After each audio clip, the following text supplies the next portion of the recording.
Hey everybody, what's going on? Ghost Dragon 1182 here, and today we're going to talk about one of my favorite films of all time, the film Jaws. The film opened June 20th of 1975, and it opened on 409 screens, and within 78 days it became the highest grossing film of all time, while still showing on less than 1,000 screens. This is a testament to the quality of a film that has gone down in the annals of film history as being one of the greatest of all time.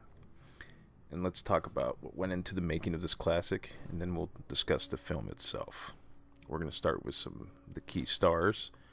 You had Roy Schneider as Chief Brody, Robert Shaw as Quint, Richard Dreyfuss as Matt Hooper, Lorraine Gary as Ellen Brody, and Murray Hamilton as Mayor Vaughn. That covers most of our bases. There's a couple other key players that we'll discuss throughout the course of this, and we'll cover them as we get to them. So, the inception of this film is actually, I've known a lot about Jaws for quite a good bit of my life. And doing research, there was actually a lot that I found out that I didn't know previously. So, instead of just beating around the bush and shit like that, we're just going to jump right into it. The screenplay was written by Carl Gottlieb and Peter Benchley, who wrote the novel that the film is based. It was directed by Steven Spielberg, who was coming off of his first theatrical release, 1974's The Sugarland Express, but he had built up some experience directing TV shows and TV movies, most notably 1971's Duel. The writing process for this movie was complicated, to say the least. Richard D. Zanuck and David Brown were the producers, were producers at Universal Pictures. They had heard about Benchley's novel, and both of them read it and decided that it would make a good movie. After they decided that the novel was the most exciting thing they'd ever read. And they later stated that had they read it twice, they wouldn't have made the film due to the technical execution of making something like this. Zanuck and Brown had originally considered John Sturges, who directed The Old Man and the Sea, to direct this, but offered the job to Dick Richards, whose directorial debut was the Culpeper Cattle Company, which was released the previous year. But Richards kept calling the shark a whale, and the producers fired him because they weren't going to work with a director who didn't know the difference between a shark and a whale. Spielberg had wanted the job, noticing similarities to his previously mentioned film Duel, and had a meeting with Zanuck and Brown, at which point he got the job. Wisely, during the writing phase, Spielberg wanted to rewrite the first two acts of the original screenplay, keep the last act true to the book. However, when the rights were purchased to make this film, the producers had promised Benchley that he could write the first draft of the screenplay. This was done so that, despite the threat of the impending Writers Guild strike, a screenplay could still be written, as Benchley was not unionized. He wrote 3 drafts before the script was turned over to other writers, and when he turned in his final draft, he was quoted as saying, "I'm written out on this, and that's the best that I can do." Benchley would later describe his contribution to the film as being the ocean stuff, basic storyline, as he didn't know how to write characters for a screenplay. At the suggestion of Spielberg, he did remove the affair between Matt Hooper and Ellen Brody that was in the novel, story thread that Spielberg felt would ruin the camaraderie between the characters on the Orca. This is a decision I quite agree with, having read the book. In the novel, Martin Brody does assault Hooper on the boat because he knows about the affair. Spielberg also thought that the characters in the novel were generally unlikable. They were actually very unlikable. John Byram was offered to do a rewrite, but he declined, as did Columbo creators William Link and Richard Levinson. Spielberg had directed an episode of Columbo during his TV work. Finally, Howard Sackler offered to do an uncredited rewrite. This rewrite, it inserted Chief Brody's fear of the water at Spielberg's suggestion. Spielberg also wanted some levity in the film to avoid making it too dark of a movie. He asked a friend, Carl Gottlieb, who was a comedy writer and actor that was working on The Odd Couple, what he would change and if there was a role he was interested in. Gottlieb made about 3 pages of notes and expressed interest in playing the part of Meadows, the newspaper editor. The original deal for writing was for a week-long dialogue polish. However, Gottlieb rewrote the entire script over the course of 9 weeks while filming. They had started principal photography earlier than planned in Martha's Vineyard due to unseasonably warm weather, but they did not have a completed shooting script.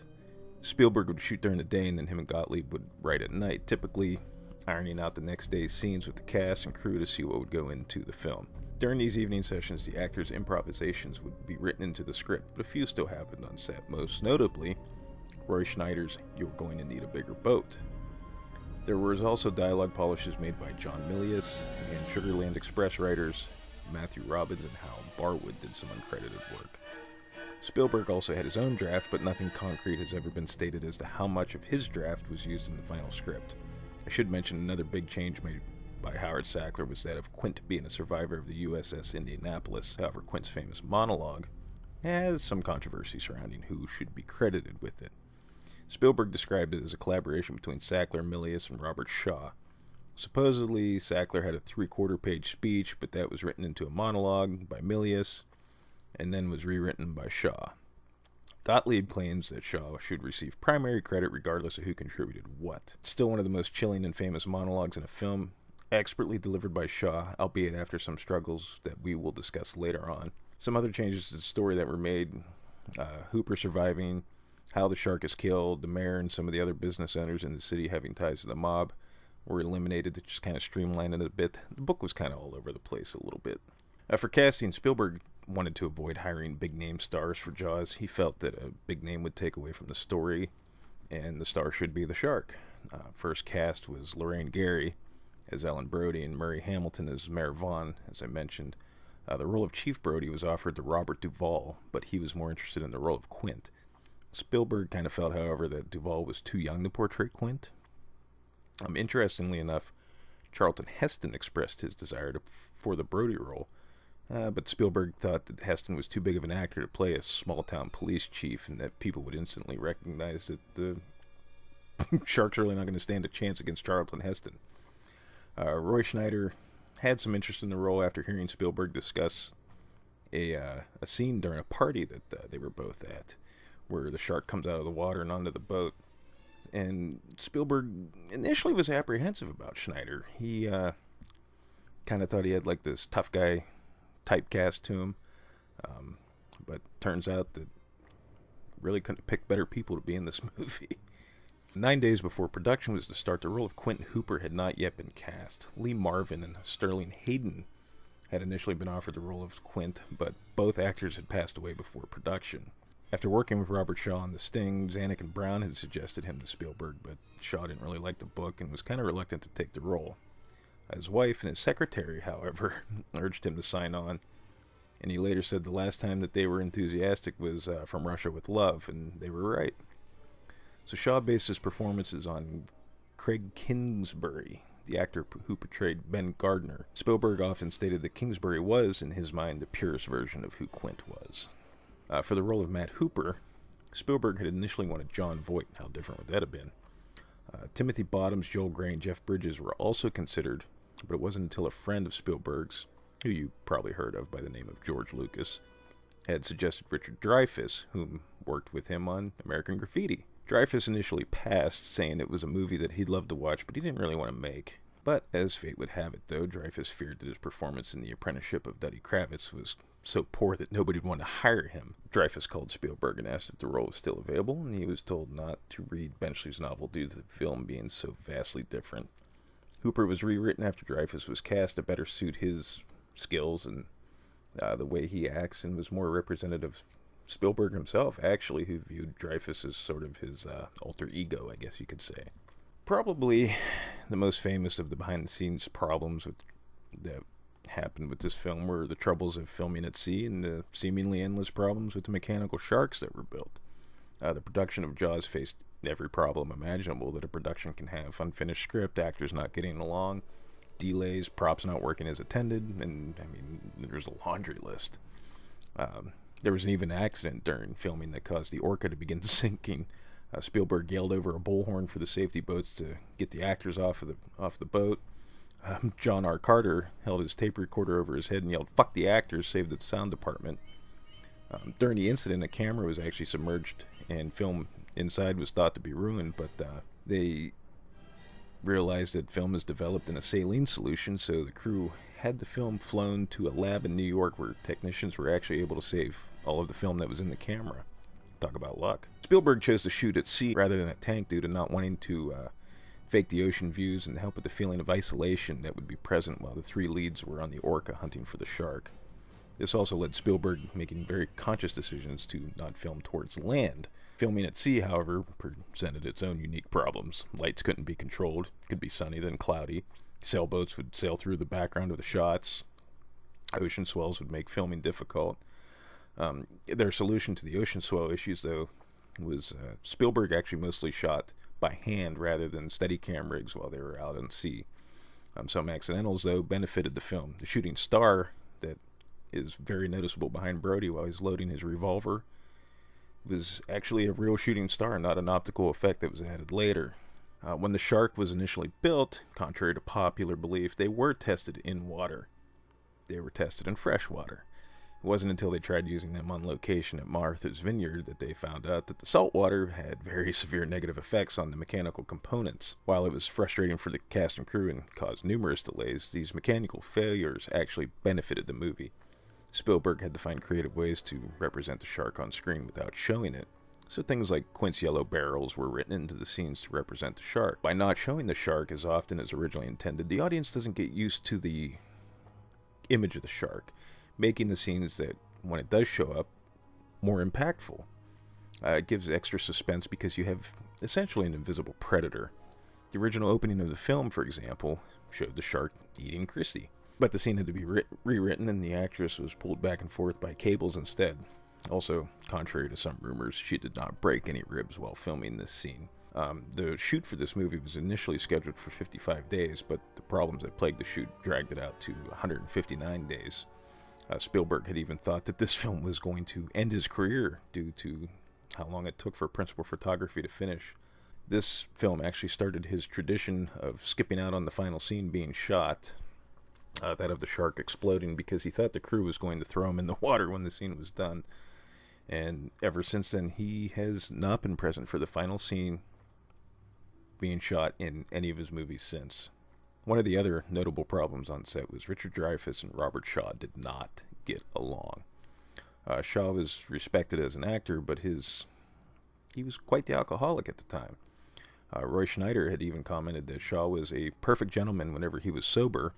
All he needed was one drink, and then he turned into a competitive son of a bitch. And there was an incident where Shaw was drinking in between scenes and stated that he wished he could quit drinking. Apparently, Richard Dreyfuss grabbed his glass and tossed it into the ocean, much to the horror of everybody present. The famous USS Indianapolis monologue that I mentioned earlier was actually almost removed because Shaw was so drunk while filming it that they couldn't use anything from the takes.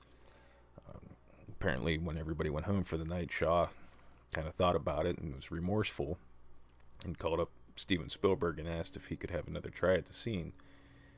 Spielberg told him, yeah, they could try it again. And the next day, they shot the scene where he delivers the monologue about the sinking of the USS Indianapolis and the people waiting to be rescued, and it was done in one take. And that scene is still haunting 40 years later. So I don't really know what all I can say about this movie that hasn't already been said before. I mean, I'm not a critic by any stretch of the imagination. I never claimed to be one. I just like talking about shit. So I'm just going to talk about my experience with this movie. First time I saw it, I was like 8 or 9 years old. Scared the ever-living shit out of me. I had no desire to go to the beach, be in the ocean, or anything like that. Like fucking irrationally afraid of being eaten by a shark if I went into the ocean. That's how bad this movie fucked me up when I was a kid. Since then, I have both gone to the beach and have been in the ocean. But this movie just, like, opening up with the whole scene with the little beach party, and then Chrissy and I can't remember the dude's name, go running down into the beach, and she strips down and gets into the water. Ironically, that's probably the first time a lot of people ever saw a naked woman. But that attack there, not seeing what's attacking her, in one of Spielberg's tricks that he likes to use, where you leave the camera in one place, and instead of like following her around while she's being pulled back and forth in the water, the camera stays stationary and she's being dragged in and out of frame, it creates a sense of unease that kind of just, I mean, it sets the tone right away for what we're getting into. Small city, or the small town, little island life is established. Some of the politics that are kind of involved. I mean, like I said, they cut out all the stuff about the mayor and some of the business owners being tied to the mob. But you still have the politics kind of creeping up with how the mayor doesn't want to shut down the beaches, and it's going to kind of mess with the economy, and the businesses won't be able to sustain themselves through the winter if they have a bad summer and things like that. Brody's just trying to do the right thing. His hands are kind of tied in certain situations. Hooper is, kind of just a young upstart that's there for science. And Quint, our kind of Captain Ahab-like figure. All these characters are played just remarkably well by the actors who were cast. Something that was a testament to movies in that time period is it wasn't like who was the biggest name that we could get into this movie and what star can we stick in here that this can be a platform for their abilities. It was who's the best fucking actor for the job. And you don't really have that anymore. I mean, you do and you don't. Arguably, a lot of movies that are cast nowadays, you do have people that very well fit the roles. But I mean, there are a lot of movies like Dwayne Johnson movies, for example. Like, you can kind of tell that Dwayne Johnson's like the movie's basically written with him in mind and stuff like that. And sometimes it works, sometimes it doesn't. When you talk to anybody about Jaws, you have a movie that the characters are talked about. There's infinitely quotable line. I can do anything. I'm the chief of police. You go inside the cage. Cage goes in the water. You go in the water. Shark's in the water. Our shark. You're gonna need a bigger boat. Well, you son of a... But we focus on the characters long enough that we get to care about them. And there's little things that it's not all about like this big grand shark hunting adventure. You have these moments where Brody's at home doing research on sharks, and his wife comes up to him and she kind of spooks him because she sneaks up on him, and they kind of have this little moment. And I laugh every time when she's like, they're just kind of having, like, you can tell these are two parents that are just exhausted from their day, and she's just like, you want to get drunk and fool around? And I don't know, maybe just as I've gotten older, that line just kind of, I find it a little bit more humorous than probably most people, because as a parent, you reach that point in your day where, like, you're just kind of like, but then she says that, Michael's out on the boat, playing in it and stuff like that, and Brody doesn't want the kids on the water and stuff like that, and she's like, oh, he's not in the water, he's on a boat. And then she sees the picture of the shark busting through the boat, and she's like, get out of the water. And just little stuff like that, just those little touches. There's things that, a lot of that, you don't get that kind of thing in the book. The characters are very unlikable in the book, whereas in the movie, the characters are, the core cast is very likable. I mean, obvious exceptions like the mayor and stuff like that. But I mean, even then, like with Brody and Quint and Hooper, like, you're rooting for these guys. You weren't really rooting for them in the book. And a lot of Spielberg's little kind of, I don't know if you want to call them trademarks or whatever, things that he does is like, you have the dolly in, zoom out shot on Brody after the Kintner kid gets killed. When Hooper and Brody are on the boat looking at night, out looking for the shark, or just kind of like going around the waters to kind of go through where he's been feeding. It's kind of foggy, and you got the light shafts coming from the flashlights. That's something that Spielberg utilizes quite a bit. But anyways, moving beyond, the initial shark attack, and then the back and forth between Brody wanting to close the beaches, the mayor not wanting to close the beaches. They leave the beaches open. And that scene is just so, I don't want to keep using the word tense, but you're watching these people on the beach just kind of going about their day. completely oblivious to what's lurking in the water below. And again, not having the shark at their disposal, just filming underwater and having it go through. And, you know, like, kind of weaving in and out of people that are swimming and stuff like that. Like, it gives you that sense of, like, okay, something's coming. This shark's going to eat somebody. Who's it going to eat? And the masterful thing with that sequence is, in the majority of the violence in the movie, not that there's a lot of violence, you don't really see a lot of the attacks like in this like full glory or gory details, but you see it from Brody's point of view instead of like in modern movies. If somebody else would have made Jaws in the last 10 years, rather than having the scene be shot like it's from Brody's point of view, looking at this crowd of people out on the beach and swimming in the water, and in the background, barely making out that something's going on in the water. You know, you get a brief glimpse of the shark kind of rolling in the water, coming up out of the water a little bit.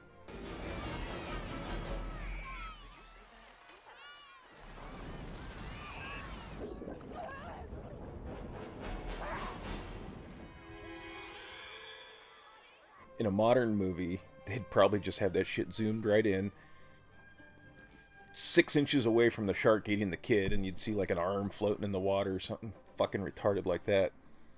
And that's what bugs me about a lot of modern horror movies, or any kind of movie that has any kind of gore in it. And I like gore, don't get me wrong, and there's a time and a place for it, but not everything has to be in your face right there.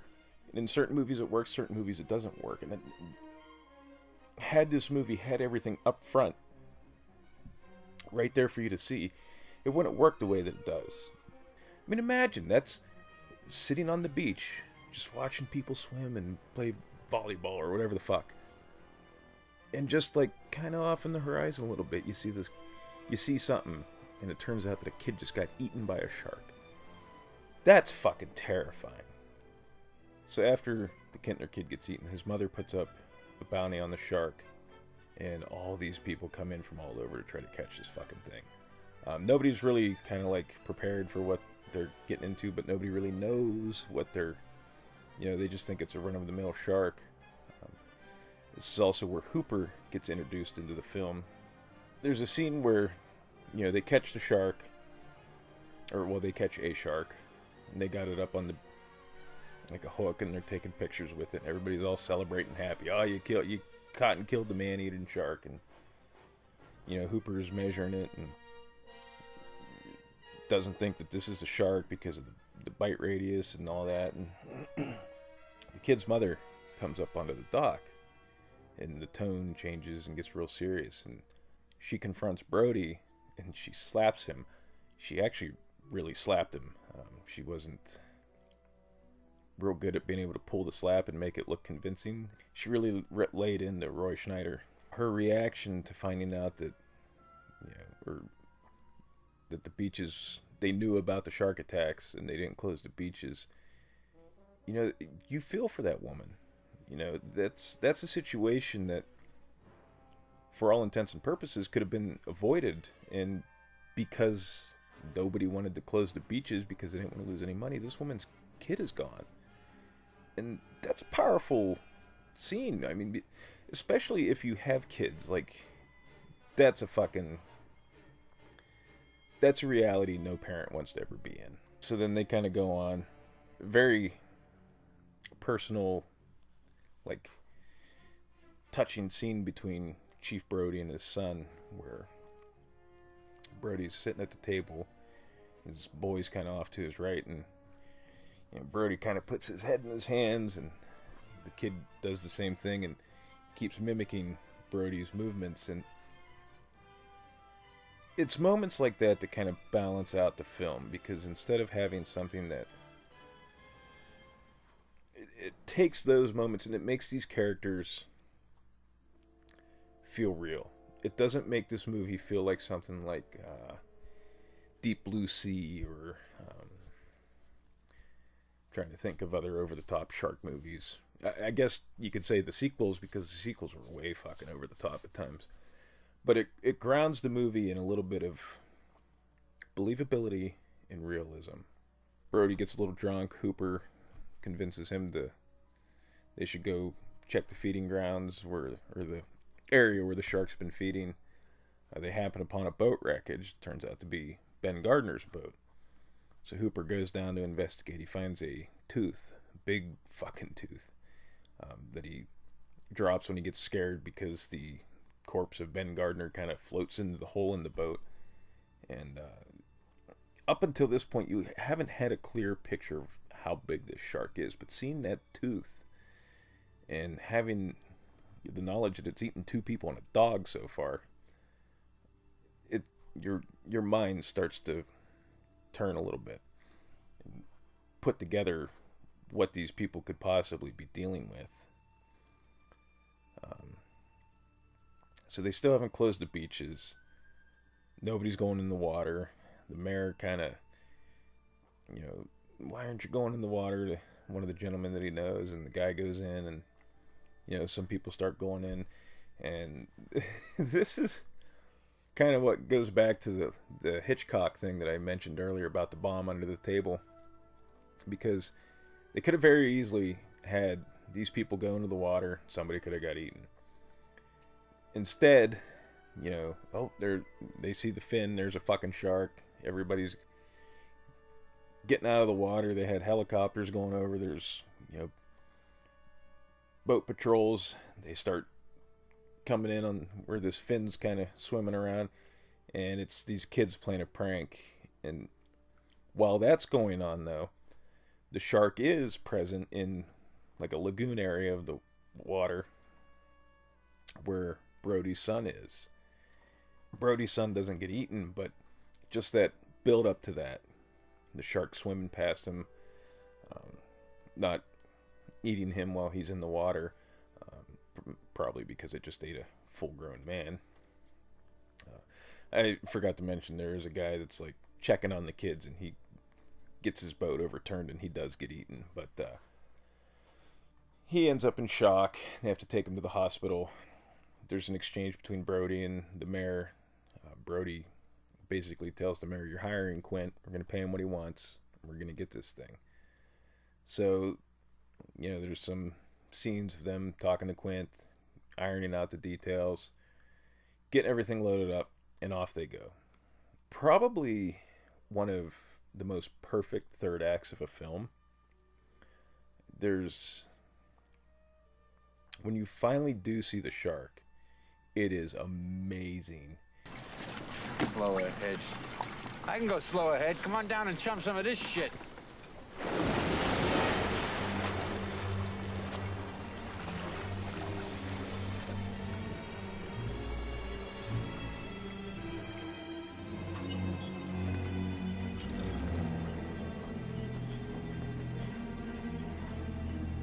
You're gonna need a bigger boat. Because it's not like, it's not in your face. Brody's in the foreground. Brody's like half of your shot, and he's looking up at Hooper, who's up in the wheelhouse, and he's throwing the shit into the water and stuff like that, and this fucking giant ass shark pops its head up out of the water, and they show you just enough to make it frightening. Because by not showing you everything, again, like I said, your brain fills in the rest. Quint harpoons it. They get a barrel on it. They eventually get a second barrel on it. And this is kind of where they realize they might be in over their head, because Quint's making mention that, the shark can't go under with 2 barrels. There's no way he can go under with 2 barrels. And he goes under. Which demonstrates the power of what they're dealing with. They're not prepared for this in any way, shape, or form. Brody wants to go back. Quint, no, we got 2 barrels on him. We're not going back. So they stay out for the night. They're drinking. The whole scene is fucking amazing. They're just kind of talking. There's been some tension between Hooper and Quint that kind of starts to go away when they start the whole comparing scars and things. Brody asks what the scar or what the mark on Quint's arm is, and he says it was a tattoo that he had removed. And you can kind of get the sense he doesn't really want to talk about it. And Brody kind of, well, what was it? And Hooper made a comment like, oh, what was it, mother or something like that. And that's where we get the USS Indianapolis speech. Japanese submarine slammed 2 torpedoes into our side, Chief.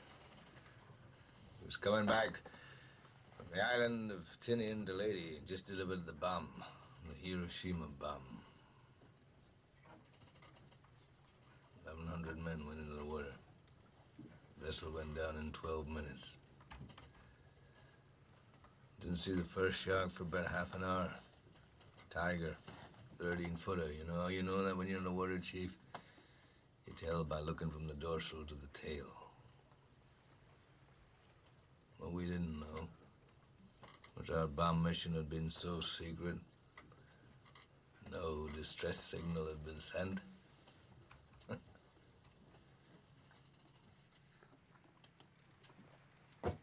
They didn't even list us overdue for a week. Very first light, Chief. Sharks come cruising. So we formed ourselves into tight groups.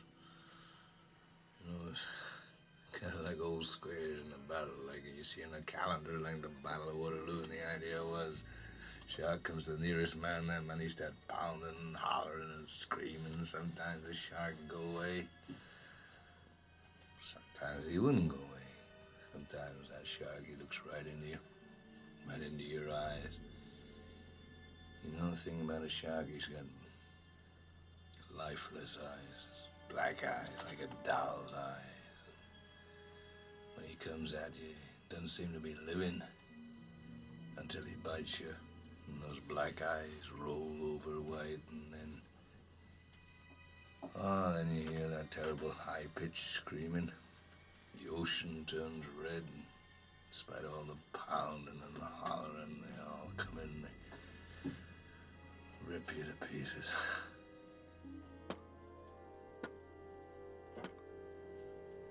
By the end of that first dawn, lost 100 men. I don't know how many sharks, maybe 1,000. I don't know how many men, they average 6 an hour. Thursday morning, Chief, I bumped into a friend of mine, Herbie Robinson from Cleveland. Baseball player, bosun's mate. I thought he was asleep. Reached over to wake him up. Bobbed up and down in the water. It was like a kind of top. Upended. Well, he'd been bitten in half below the waist. Noon the 5th day, Mr. Hooper, Lockheed Ventura. So he swung in low and he saw us too. A young pilot, a lot younger than Mr. Hooper anyway. He saw us and he come in low, and 3 hours later, a big fat PBY comes down and started to pick us up. That was the time I was most frightened, waiting for my turn. I'll never put on a life jacket again. So 1,100 men went in the war. 316 men come out. The Sharks took the rest June the 29th, 1945. Anyway, we delivered the bomb. And that is still one of the most chilling things I've ever seen in a movie. So after the speech, they kind of talk and the mood kind of lightens. They have a little bit of drunken singing, and the shark attacks the boat. Doesn't bust through anything, but it fucks up enough boards that water's leaking into the boat. They kind of panic. They try to, see if they can do something about the shark, but it's dark, and shark's in the water. And that fades out to daylight. The engines foobarred to an extent. They have some engine damage from the salt water. Brody wants to go back in, and Quint's against it. They get a third barrel on the shark when it comes back around. They realize the shark's kind of leading them out into the ocean. After some back and forth and some arguments, because Brody tried to radio the coast, Quint broke the radio. They eventually do turn around and start trying to lead the shark back into shore. Quint's theory is they're going to lead him in, they're going to drown him. He pushes too hard on the boat, and the engine blows. They're sinking. Nothing they're going to be able to do. They try, Hooper tries the shark cage and the shark darts that he has, to pretty disastrous results. The shark destroys the cage. Just utterly destroys the cage. Hooper drops the dart. Hooper does not do well in the water, because every time he's in the water, he gets scared by something and ends up dropping whatever he's holding. This was a big change from the book, because in the book he actually gets killed. The shark eats him. In the movie, he gets out of the cage, swims to the bottom, and just kind of hides until the end of the movie. This leaves Brody and Quint on the boat. Subsequently, probably the most violent and gory scene in the movie, the shark comes up out of the water and lands on the back of the boat partway, tipping the boat towards him, and Quint loses his footing and he's slipping, and an air tank rolls onto his hand, smashes his fingers. He starts slipping. Brody tries to grab him. This scene is fucking tense. He starts slipping out of Brody's grip and ends up sliding down the boat and into the shark's mouth. And I mean, it's not like the shark doesn't like rip him apart on the fucking boat or anything like that, but he's screaming bloody murder and blood's coming out of his mouth. He's fucking stabbing the shark in the nose with the knife that he has, which ironically, that's something that it wasn't until I got older that I noticed that. When I was a kid and I saw that movie, I never noticed, maybe because aspect ratios changed or something, always seeing it on 4:3 instead of 16:9, but I never noticed Quint stabbing the shark with the knife in the nose before, until, like, I think I got the DVD of the movie or something like that. So the shark takes Quint down and eats him. So now we're left with Brody on the boat. The boat's fucking sinking fast. He's in the kind of the little like eating area. Shark busts through the side of the boat. He tries beating it with one of the air canisters, and it gets stuck in the shark's mouth, and the shark swims off. So he starts climbing the boat, finds a rifle, and he gets up onto the top of the boat. Shark's coming at him and he's shooting. And one thing I liked is they kind of show how, you just can't shoot in the water and get the same effect that you're going to get just shooting through air. They kind of show the shark swimming towards him, and when the bullet hits the water, it slows down dramatically. It's not like he's going to kill this fucking shark just by shooting it in the head while it's swimming in the water. But the shark eventually lifts up high enough, or breaches the surface high enough that he can shoot that air canister and blows the shark up. Quite spectacular ending, actually. I'm a fan of the change. The way the shark died in the book was very anticlimactic. Up until the shark actually blows up in the movie, it's fairly similar to how it is in the book. It's swimming towards swimming towards Brody. And Brody's like, alright, he just kind of accepts the fact that this is it. He's going to get eaten by this fucking shark, and then it dies from its wounds, like when it's like 10 feet away from him or something like that. I don't know. It's been a long time since I read the book, and I've never had any desire to read it again because I fucking hated it. Hooper resurfaces. They swim off towards this. And there's not like, I mean, it's a good ending. I mean, obviously, you have Hooper and Brody survived, but it's not like they don't go back and everybody's like, oh yeah, you killed the shark, woo! And there's like no celebrating or anything. It's just this nice quiet shot of Hooper and Brody swimming back towards the beach, and they're just kind of bantering back and forth like they don't know what day it is, and they're trying to figure out, is it Tuesday or Wednesday or whatever. And it's the complete antithesis of what you'd get now. It's more personal. It's more subdued. As subdued as a movie about a 25-foot shark eating people can be. And it's one of those movies I don't get tired of watching it, because there's nothing I can really find wrong with it. Yeah, I mean, you could say, yeah, okay, as time has gone on since 1975, the shark does look dated. I mean, you know, now that I'm older and I know what great white sharks really look like, I see it and I'm like, it doesn't really look like a great white shark. But I mean, for what it is, it looks fucking good. It works. I could go on and on about how much I love this movie. In a lot of its treading ground that many smarter and more well-articulated people have said before me. Honestly, I would say if you want to read a great review of this movie, read Roger Ebert's.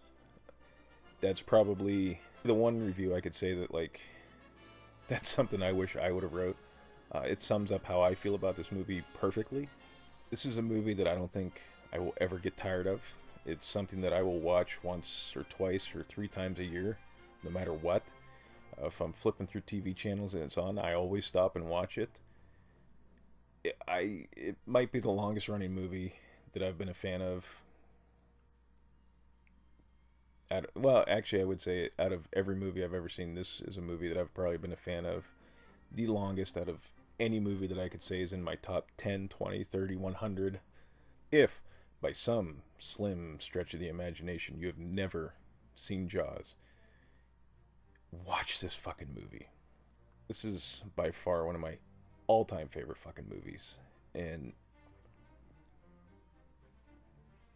if you haven't seen it, what the fuck are you even watching this video for? Go watch the goddamn movie.